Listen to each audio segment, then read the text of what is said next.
foreign woman. A rich woman sat up late one night carding and preparing wool, while all the family and servants were asleep. Suddenly a knock was given at the door, and a voice called, "Open! Open! Who is there?" said the woman of the house. "I am the witch of one horn," was answered. The mistress, supposing that one of her neighbors had called and required assistance, opened the door, and a woman entered, having in her hand a pair of wool carders, and bearing a horn on her forehead, as if growing there. She sat down by the fire in silence, and began to card the wool with violent haste. Suddenly she paused, and said aloud, "Where are the women? They delay too long." Then a second knock came to the door, and a voice called as before, "Open! Open!" The mistress felt herself obliged to rise and open to the call, and immediately a second witch entered, having two horns on her forehead, and in her hand a wheel for spinning wool.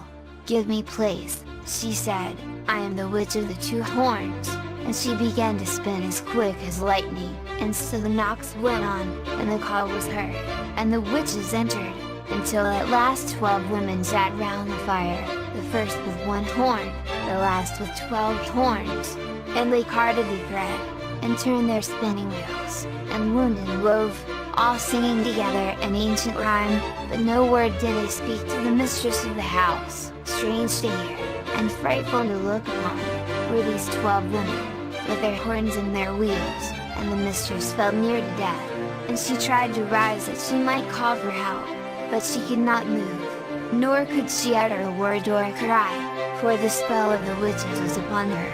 Then one of them called to her in Irish, and said, "Rise, woman, and make us a cake." Then the mistress searched for a vessel to bring water from the well that she might mix the meal and make the cake, but she could find none. And they said to her, "Take a sieve and bring water in it." And she took the sieve and went to the well, but the water poured from it, and she could fetch none for the cake, and she sat down by the well and wept.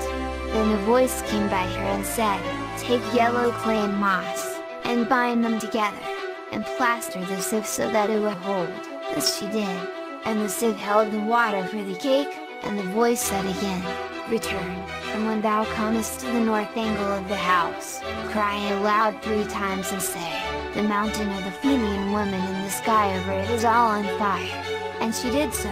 When the witches inside heard the call, a great and terrible cry broke from their lips, and they rushed forth with wild lamentations and shrieks, and fled away to Slievenamon, where was their chief abode. But the spirit of the well bade the mistress of the house to enter and prepare a home against the enchantments of the witches if they returned again.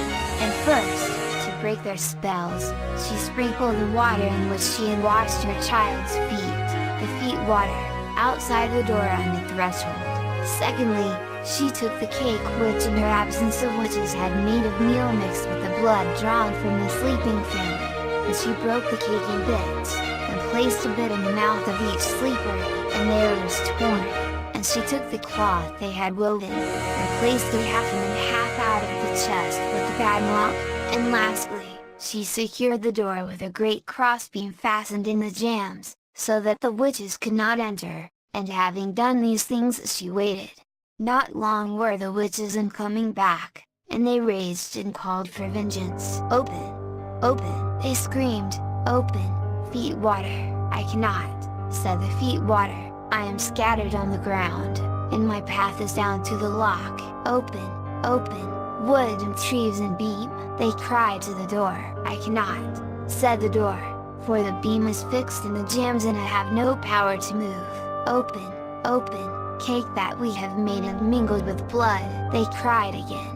"I cannot," said the cake, "for I am broken and bruised, and my blood is on the lips of the sleeping children." Then the witches rushed through the air with great cries, and fled back to Slievenamon, uttering strange curses on the spirit of the well, who had wished their ruin. But the woman in the house were left in peace, and a mantle dropped by one of the witches in her flight was kept hung up by the mistress in memory of that night, and this mantle was